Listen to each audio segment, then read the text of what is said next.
What's central to that, or has that changed? Have there been different things at the core of why the defense has had these up and down performances?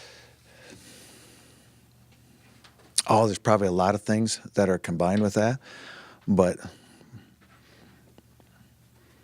we were doing really good, and then we got a couple ankles, and the players that are out there initially are ready to roll. But when we get a couple ankles, then you're down into some guys that really are freshmen and redshirt freshmen, because we had lost the initial, like a Jake Hartford, we lost him at the beginning of the season, and then Kendrick went down and Blake went down, and when those two things happened, it really took some things out of your defensive structure that you could do, and it limited you with what those guys were actually prepared to do, the guys that were on the field. So same thing happened at Western, was we had a couple ankles there, and Blake was out that particular game too. So really, the ones that are going in are doing good. It just takes some of the defenses away when we make that next transition into that next tier of players, of what they're actually prepared for and what they're capable of doing. So I think that had a little bit to do with it, a little bit of error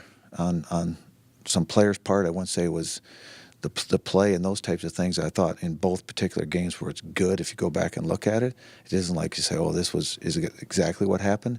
I think it was a combination of those things, of when you, as I call it, when you leak a little bit in one particular phase of defense, you try to shore it up with a call, and when you're limited on your calls, it kind of takes some of that stuff away from you in the gamemanship of the game. So you try to make it right by getting the players in a different position, or you try to do something to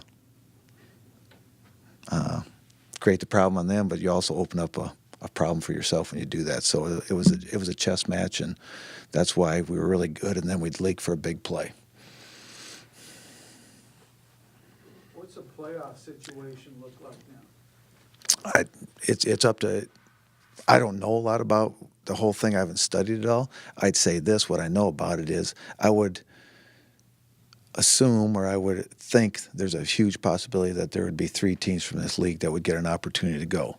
Who that third team is, I think, is what's up for grabs right now, and I think that you guys can sort that out as you look at what's unfolded right there, and then it becomes, more of people kind of guessing what's going on. I think that's where it's at right now, in my head anyway.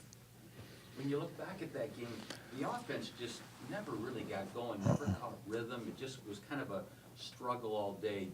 After you reviewed it, maybe talked with the coaches on that side, what can you maybe assess it to? What do you? Never got the passing game going, I think, was the biggest critical part of it. Rushing game was actually, I think we ran for 170 yards if you take off the negative yard plays of the snaps and those types of things. So, but we ran for 170 yards, which is very productive.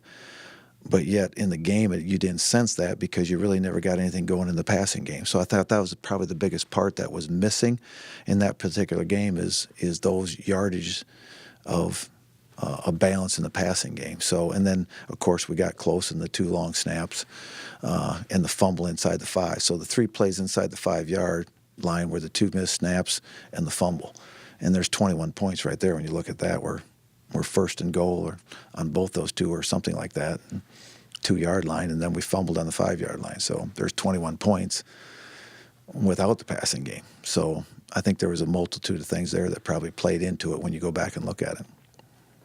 If Indiana State loses this Saturday against Western Illinois, the 3 Valley teams do get into the next